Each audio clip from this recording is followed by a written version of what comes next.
the number one thing that they should look at is themselves in a mirror. The biggest disappointment will be their own leadership. It really comes down to it. If you're thinking about a franchise and you're thinking about maybe part-time or I can kind of do it like this, if you treat your business like a hobby, it will pay you like a Mm. hobby. It's like starving and going to a buffet. You fill up your plate, you think you're going to eat all this stuff, and then, most of it goes in the garbage. Same thing happens to franchisees when they want more territory. Welcome to the Franchise Freedom Podcast, where you can escape the corporate trap through franchise ownership. Here's your host, Giuseppe, the franchise guide. Welcome to the Franchise Freedom Podcast. I'm your host, Giuseppe, your franchise guide, the show where we help corporate executives experience time and financial freedom via franchising. We have a very exciting show for you today. We have Ryan Parsons on the show from Evive Brands. Ryan, welcome to the show. Thanks so much for having me, Giuseppe. Appreciate it. Yeah, I'm excited. We were just talking how long ago we met at one of the holiday functions way back in the day, and looking forward to having you on. And I was really impressed. We were just talking about even just topics and ideas and things like that. But before we dive in, give the audience a little bit of background. Who is Ryan? And well, that may be a show in and of itself. Ryan's, your background and how you got into franchising. All right. I'll give you the short version. If you're interested, there's other videos out there. But shoot, started back in 1999. My brother started a gutter company just by himself. In 2002, I joined him because I was working for a .com that became a .bomb. And us two knuckleheads are on a gutter truck, just slinging up gutter and trying to make a living. And the idea or the dream of franchising it was born. We worked for many years. That idea was born around 2007, 8. And we didn't feel like we were ready. Actually, in 2010, we launched 2 pilot locations and half of our systems worked and they broke the other half on the first day, I think, pretty much. And then we realized we weren't quite ready for prime time. Spent a few more years building out the franchise system. And this is the brothers that just do gutters, built it up, got ready to franchise. We franchised it in 2015. And then around in 2023, we had over 100 locations or franchisees, over 300 territories. We sold to Riverside. I'm in the platform and Brothers is in the platform of Evive Brands. And I was fortunate enough to be offered to be the CEO of the platform. So not only do I continue to get to work with the brand that we built and love so much, I'm getting to work with other franchisors, other concepts, and even looking to acquire other franchises to continue to build this out. So I hope that was good for about a minute of a running start. That was awesome. And that's very interesting. So I guess, fill us in. So Evive Brands. So tell us a little bit more about, the brand, what brands are associated, maybe even some advantages of being part of a parent company like Evive Brands. Oh, it's awesome. So before Brothers got there, it was 3 brands in senior services. Okay. So you've got assisted living locators who places people in assisted living facilities. We've got Grayson's, which is estate sale and liquidation. And then we have executive home care, which is non-medical in-home care. And so now with the brothers that just do gutters, we're building out the service side. So basically the goal of the platform is that if you're a homeowner, we want to be able to have services for you, from the time you purchase a home till maybe the time you're called home. I don't know if that's politically correct, but that's the platform that we are building. And there definitely, we can get into it if you want, but there are a lot of advantages to being part of a platform. And there's advantages to just being part of a franchise, right? That there's a ton of advantages there. And then there's another host of advantages of being part of a bigger platform as well. That is interesting. And I want to talk about that because a lot of the brands are maybe just an individual brand. They're not part of a parent company. So 2-part question. I mean, we can focus on the parent company first, but what are the advantages of the parent company, as far as in a franchise company? And then we could talk about the advantages of a franchise, to a franchisee that they'll benefit from. Yeah. I mean, on the outset, obviously deep pockets, right? Mm-hmm. They have the money to invest in infrastructure, all the things that are on a young franchisor's wish list, all these technology things, compliance things, coaching, help, anything that you could do to provide better service to your franchisees. Frankly, a lot of people who franchise their business, the brothers included, we didn't have, $1 million on the side. We were scraping by to get this dream done. So you do have the resources and you have the know-how. It's amazing when when you just things like your tech stack. What are you using for this, and how are you doing that? Compliance, legal, you name it, whatever it is. You've got a host of people that have been there, done that, and can help you and Mm. have a vested interest in, helping you achieve that. And ultimately, what I love about franchising, it's a win-win.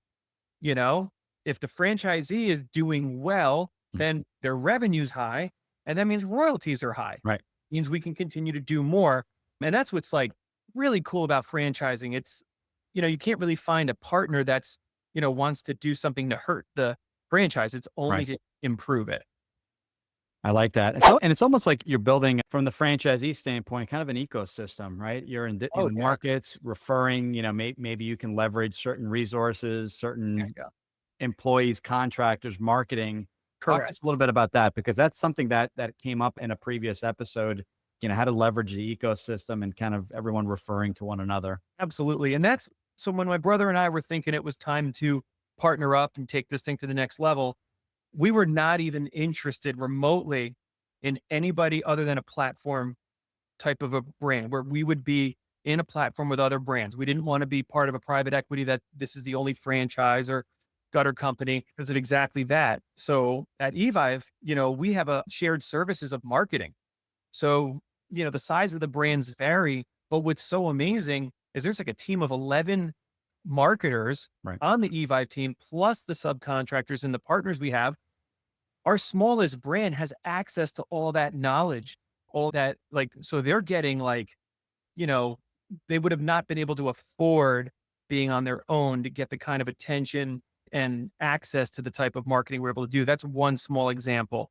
The tech stack, utilizing a lot of the same things, driving down pricing for things that we all use, like, things as simple as, your Google Suite or your Microsoft Suite, or use it Monday.com, or any of the tools that any of us use on any given day. So really just scratching the surface there.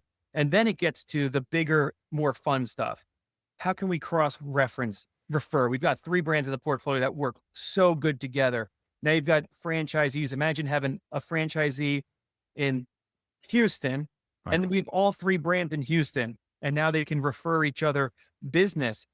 And on top of that, one thing that can happen in any business you do, and in a franchise, let's say you buy one territory or 2. And after 5, 6, 7 years, you get it to like, all right, we're not growing 40, 50% a year anymore. We're growing 5, 6. I might have hit a saturation level. I love the idea that our franchisees at some point could become multi-brand owners, and they can continue to dominate their market and their area. They've made all these relationships and inroads. I hate when somebody can possibly get landlocked.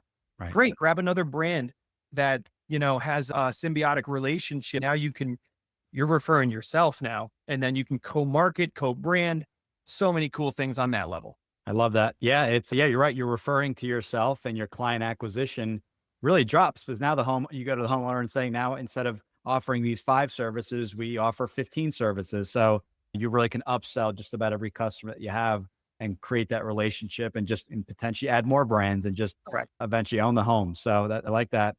Taking one step back, I talk about this all the time, and it's good to hear different perspectives from individuals like yourself who've been in the franchise world for 20 plus years. So what do you recommend for someone? You have a lot of corporate executives listening in. They're looking to they want to change. They want to kind of take ownership of their future and look into their first franchise. So aside from the numbers, we all want to make money, and that's obvious. That's one of the reasons to get into business ownership. We call it financial freedom. But what else? What do you recommend people should start looking at goal wise and things like that? Because that's something where I think people get the shiny object syndrome, and they want the shiny object, the Oh, final yeah. service they use. So Yeah. The number one thing that they should look at is themselves in a mirror. The biggest disappointment will be their own leadership. It really comes down to it. It's been, quite a journey, and it's really sad to see some people that they look at the item 19 that's published in the thing, and they're like, "Oh, I can make this, and this is great, and this sounds easy." And, I've managed employees before, and they hire people and people quit because they're not a good boss, that they don't know how to lead.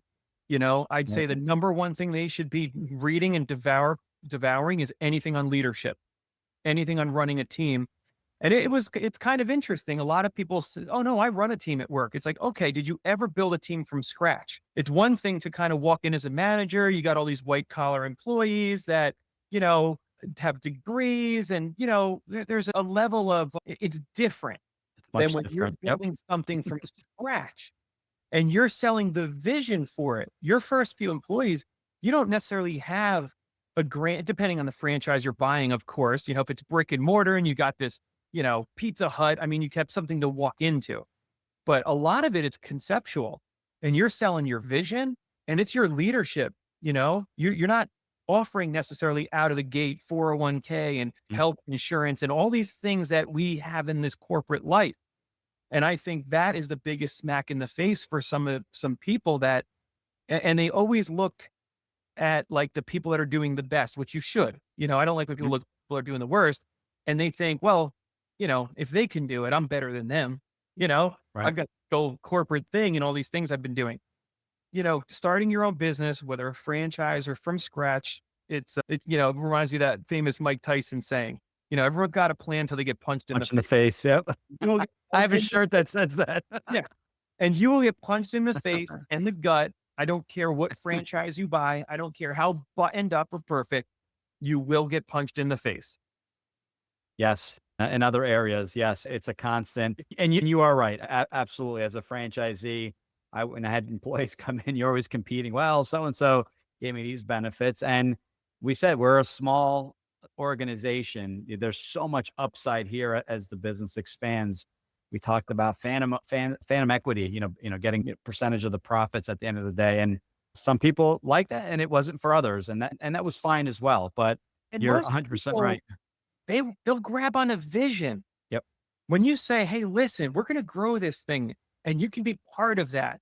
And yes, I'm hiring you here today. You might be doing intakes for in-home care, but at some point you can be a general manager. Heck, you can buy your own franchise. There's 6 people in this system that started out at the lowest level that own franchises. Right. That's what people grab to. And I think, like you just said, in the corporate environment, we think we only have pay, healthcare, 401k, like that. We think that's the Mhm. tool that keeps people. Why is everyone leaving corporate America that has those things? They all have it. Why are they raising their hand to say, I want to do my own thing? Right. Because it's dead for a lot of them. It doesn't. So we definitely have to get that out of our head. That's not why people stay. And that's not necessarily why people come. It might be why they look at us. But at the end of the day, people want to do something meaningful and they want to be moving ahead in their own life. And if we can provide that through a franchise, then that is awesome. But we got to believe in it. We got to have the passion and people will follow you. Love it. Well, I mean, you nailed it. I like that. I like that. And looking in the mirror is step number one. That's so true. And some people just get overly excited, jump over all the important stuff. And it's like, okay, what are the products that I use every day? I'm going to buy a franchise there. And I go, well, that's probably not the best way to approach it. You can own any other business and buy all the coffee and burgers you want. But ultimately, let's figure out what it looks like. Let's figure out if it's even available in your market, or even if you can even run it part-time, if that's something that you're interested in doing. So I learned a lot. I grew up in the family business. My family owned an Italian restaurant, but got into the franchise business. What are things that, from when you're going from a corporate executive to owning a franchise, what are the things that no one tells you? Because part of this journey is really setting the expectation of what's to come. So can you talk a little bit about that? What is it that nobody tells you? So, along the lines that this is not just because it is a franchise, doesn't mean, you'll open up and the revenue and profits start flowing right away. You may not get a paycheck the first week you're open. That's correct. What are the things that really, and this really applies for, any business, but that people don't tell you that, it sounds like this is a great deal, but you have to understand there's going to be some swings. You may have to find Absolutely. the right employees and things like that.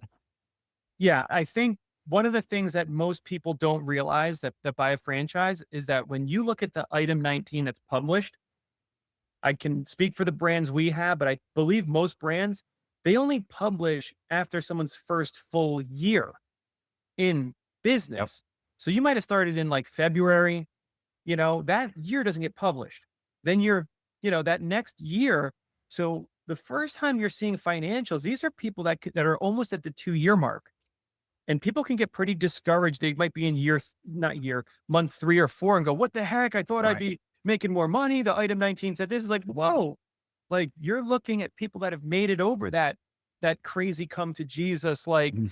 you're super high. I bought a business. You told all your friends, you go to training, and then you open up and, get punched in the face maybe. And you go, oh crap, what the heck did I do? Right. Right. That crisis of meaning. And then you get through that, right, in the business. So I think that's one thing that's important. What I like about franchising, if the franchisors are doing it right, there should really be nothing that's not said or that's a surprise. I would say you're validating with franchisees, right? So you get to ask Crucial. Mhm. franchisee anything. If you were to ask me as a franchisor, how much money can I make? I am legally not allowed to tell you. But if you get on with a franchisee and say, how much money did you make last year? They are allowed to tell you whatever they feel comfortable with. And I highly recommend never skip that. Look at the item 19s. A lot of franchisors can play games with numbers. You want to make sure and validate with the franchisees. And I think you hit it right on. Everyone, they know what's tough. People have said it. Oh man, getting your first few good employees is really tough. Finding a shop might be tough. Right. It's a hard work. I've heard this a couple different times. You guys said it was going to be hard work. I didn't realize it was going to be this hard. Right. So as much as you might be hearing some things, I would say just listen and, because I think depending on how bad you want to do it, it's a glass half full goggles that you might be wearing. Right. And just because something's hard doesn't mean you wouldn't do it. It just means you got to prep. Like anything worth doing is hard. I think about like people that want to lose 50 pounds. You know exactly what you want to look like. You know what you look like now. I want to look like Mark Wahlberg with my shirt off. Okay. Well, I got some work to do. And that's a franchise. That guy that you validated with that's 3-4 years in, who's, oh, I just bought a boat and we went on vacation. Like, that's why I want a business. Great. Don't forget the crazy Yeah. time that he went through to go from where he was to where he is today. And be ready. That part is so worth it, but it's harder than I think people think. Yeah. I cannot agree more. I think someone said, and his name is escaping me, who said this, but he's like, I'm an overnight success. It only took me 20 years. So Yeah. just, I'm you in kind of that. just, It you only just, 20 years have you people look at us like that. Oh, look at what you do. Oh, man, you got it made. I'm like, do what I do. Like there was a time in business as we were growing the gutter company that we missed 11 paychecks in a row to make sure that we could pay Yep. this was before franchising. This was when we were trying to figure out just a one-up corporate store. Like the sacrifice that we made, the cars that we drove or didn't drive, the way we lived, the way we sacrificed. I mean, it was ridiculous. There's a reason why not a lot of people franchise their business or why a lot of franchisors never get past 5 franchisees. It's freaking hard. it is. It's very hard. And you're right. People they look at kind of the end result, but I tell everyone it's a lot of work. There's no such thing as a passive franchise, at least that I know of. It's truly passive. That's what you call like the stock market, that's passive. You throw some money in there and you hope to make some. Right. And you have really no say. You can, I guess, vote your proxies, but at the end of the day, that to me, to your point, is passive. A franchise is a lot of work. Yeah. And I will say this, if you're thinking about a franchise and you're thinking about maybe part-time or I can kind of do it like this, if you treat your business like a hobby, it will pay you like a hobby. Your business is a reflection of you and your leadership and of what you're putting into it. So if you're getting good results, you're looking good in the mirror. If you're getting bad results, 99% of the time it's on the franchisee. It's very rare that you see, I wouldn't say rare. I wouldn't want to say it that much, but yeah, some franchisors overpromise, underdeliver. You thought it was going to be more support. It's not. But for the most part, I've seen, it's amazing. Like you can have, 5 franchisees sign on the same day, go to the same exact training, being very similar markets and have completely different results. I see that all the time. We work the entire country, and it's funny to hear feedback. Oh, it doesn't work in my market. there's a difference here. And it's like, I don't think that's the case. Really, are you putting in the time and the effort? As you mentioned, is this a part-time hobby? And I will say from personal experience, and luckily my wife was working at the time, so we did have an income coming in. But as a young, basically my mid-20s, I quit my job to run it full time. I don't think anyone else is going to run the business like yourself. You may find a great general manager, and I don't knock that. And there's plenty of people that are successful, but Correct. run it on your own on your own dime. You're going to learn that business fast. You're going to launch it even faster, and you're just going to get a better appreciation because you're going to wear every hat. You're going to figure out the role that you want to play in the business, and then fast forward a year, then decide kind of the direction you want to move in. But I think there's some. It's not. I'm not saying it's mandatory for many brands. It is, but there's definitely some advantages of running it full time. Absolutely. Yeah. Absolutely. Talking about, and we touched on this a little bit a little while ago, but even you buy just assume you buy a territory, invest in a territory, and you decide you want to expand it, and there is some opportunities. Talk to us about some strategies to scale, some things for people to think about. Do you recommend they look at more than one territory up front? What are the advantages there in something maybe that is, service based, non brick and mortar type of business? Yeah, I always look at it like, if you were to buy a piece of property and put a house on it and, and there's a piece of property for sale right next to it, you're going to always regret not buying it because someone's going to put up a house at some point. You're like, oh, I wanted to buy that. I was, it would have been great for this or that. If it's in your budget, and you got to look at the franchise. Right. Some franchise have big territories because they don't want you to not like, they don't want you to get landlocked and only hit like, oh, shoot, I can only do $500,000 a year in this franchise. Mm. And crap, I'm in my third year. I'm all surrounded and I'm not putting the money I was hoping to in my pocket. So you got to look at that. You got to look at historically, what are people in that franchise doing with 1, 2, or 3 territories? But you do want something to be able to grow into. So that is something to look at. So yes, if possible, yeah, always, go for another territory. However, as a franchisor, I've sold somebody too much territory. Great franchisees doing plenty of business for 1 or 2, but that third one's not doing anything. Right. You put a completely new franchisee in there and quadruple the revenue and output of that. So there is limited space when you're selling it and when you're buying it. And a lot of franchisors put clauses in there. It's called a clawback. If you don't develop, your second territory by X date, then we can, you end up forfeiting or they buy it back or something. And that could, that can cause unnecessary pressure for the new franchisee. You buy 2 territories and you're like, oh yeah, year 2, I got to get another truck and that should be no problem. But year 2 might come and year 1 was really hard. Right. And now you're paying minimums or you got to buy that truck that you're not even using to fulfill some sort of an FDD requirement. And it could actually make it harder for you. So I don't know if there's a right answer. It's got to be right for you. But I've got the one thing I do know is most people hardly ever saturate their territories anyway. Correct. Yes. I agree. So I'm a big believer in deep versus wide, that you think you need all this. It's like starving and going to a buffet. You fill up your plate, you think you're going to eat all this stuff. And then, most of it goes in the garbage. Same thing happens to franchisees when they want more territory. And a lot of franchisors are happy to sell it to them. Oh, we sold a 3-pack. We hit a goal. Right. But it doesn't necessarily mean in the long run, it's good for either one. I like that. And you are right. Some people come to me and say, I just want to own the entire state. And it's like, well, depending on your state, that could be 20, 30 different territories. How are you actively going to, how can you possibly manage and really go as deep as possible in all these territories? You don't need all these territories to make a good living. Really figure out, what that investment looks like, the total investment, what the development schedule looks like. Correct. Kind of what are the expectations. So that's a great conversation to be had as you're reviewing the territories to see what's available. Yeah. There's a word out there, responsible franchising and all that stuff. I think most franchises, they want you to be able to make a good living on the one territory. That it's designed so that you can hopefully, again, everyone's financial goals are different. Some people are like, I want to buy a franchise that I put $1 million a year in my pocket. Okay, well, I'm sure there's brands out there, but those probably cost 4 or 5 million. Right. But it's all different depending on the brand. So One territory, I would say, if you can get the second, go for it. Third and fourth, you better be exceptional.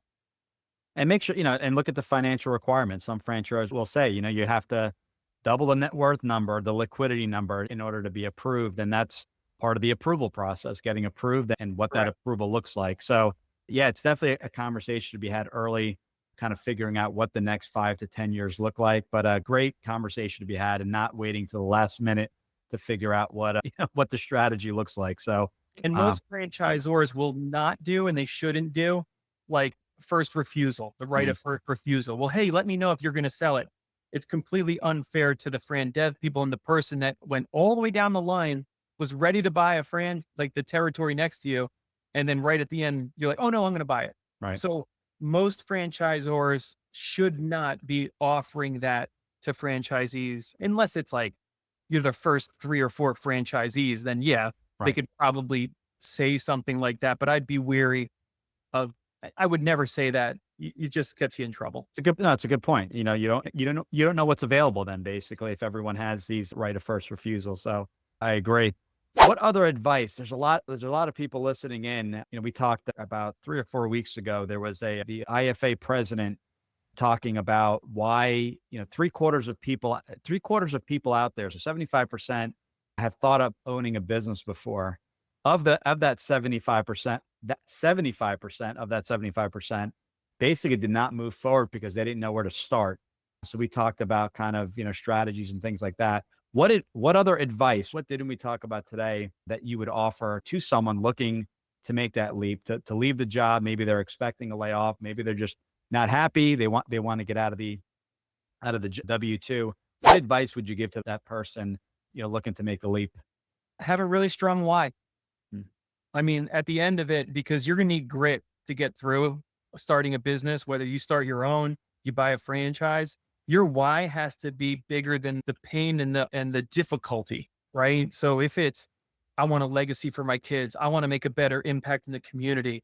What's great about, executive home care and assisted living locators, these are passion plays. I'd say 90, 95% of our franchisees literally start an EHC or an ALL because like their mother or dad had a really bad Right. experience, in within home care or, in that stage of their life. And they're like, I want to help people.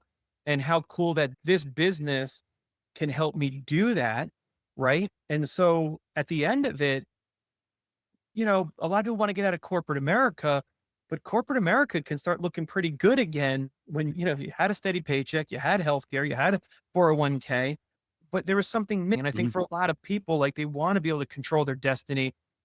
Business and business ownership gives you the illusion of you're going to have both time and money, right? Oh my gosh, I own my own business. I can do what I want. My buddy does. No way all the time. He golfs every day. There's a big gap between where you are when you start a business and to get to that. And having gotten to that side of the business, it's so much fun Right. to build a business that can run without you, that you've got great leaders in place and you can tap that flywheel. You can be, Robert Kiyosaki defines a business owner as somebody who can leave their business for 6 months and it runs without them. Yeah. So there's a cash flow quadrant. Read that book.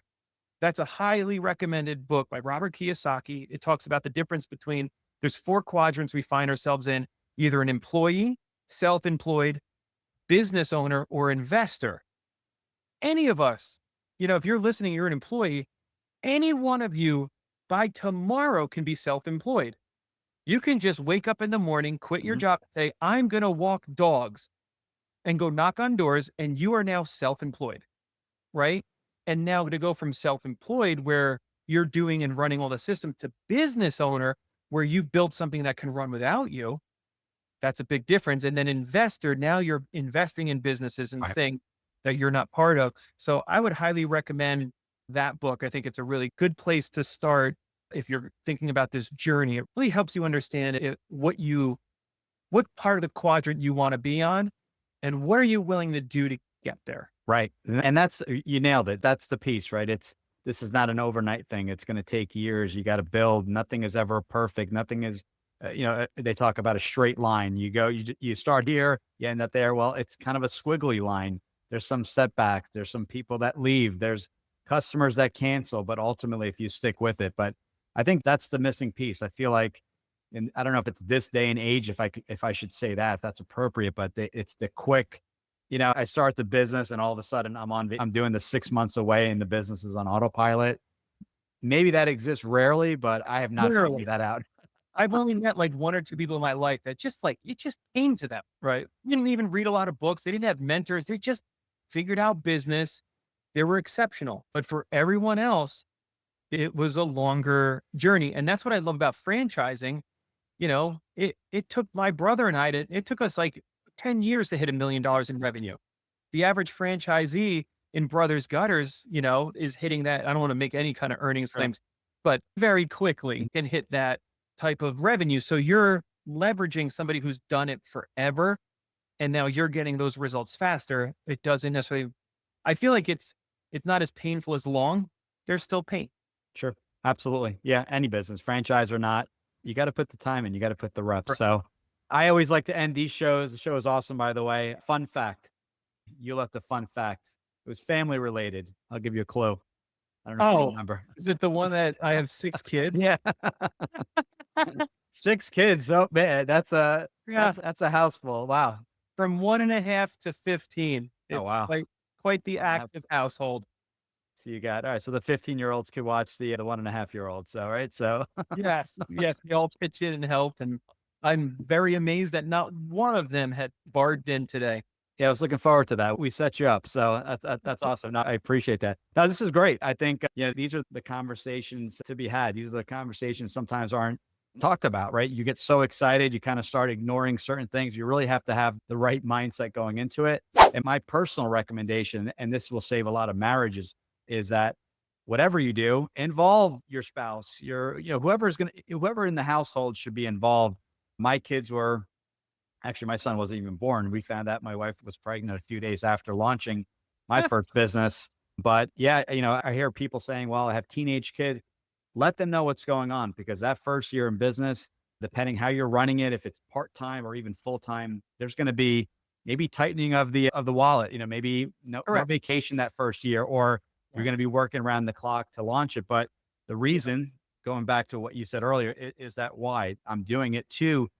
What my why was to become a soccer coach and never miss a game. And I got that. Yeah. It was a little bit late a few times, but I had never missed a soccer game and became a coach. So, and my son is 17 and ready for college. So those are the things, to prepare for, and those will get you past the ups and downs in business ownership. Yeah. It's like anything else. There's some highs and there's some lows, and you need that to get past the low. And don't get me wrong. I know we talked a little bit about the, what to look out for.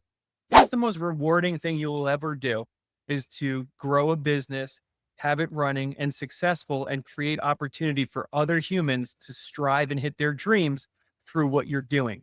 It is the most rewarding thing that I've ever done, outside of, getting married, having a family. But I think of my professional side, there's nothing I'm more proud of than building a business that people thrive in. And I've changed thousands of lives at this point. And that is, not many things can top that feeling. That's a great feeling. So by the way, you have 7 kids, right? This is your 7th. This is the other baby.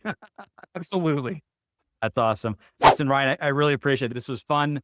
I'm glad we got to chat today. I really appreciate all your feedback. We're going to share all Ryan's information, website, right on the blog. We'll be sharing every Saturday morning. We launch a new show. And again, I really appreciate you coming on the show, and looking forward to chatting soon. My pleasure. Thanks so much for having me. Thanks again.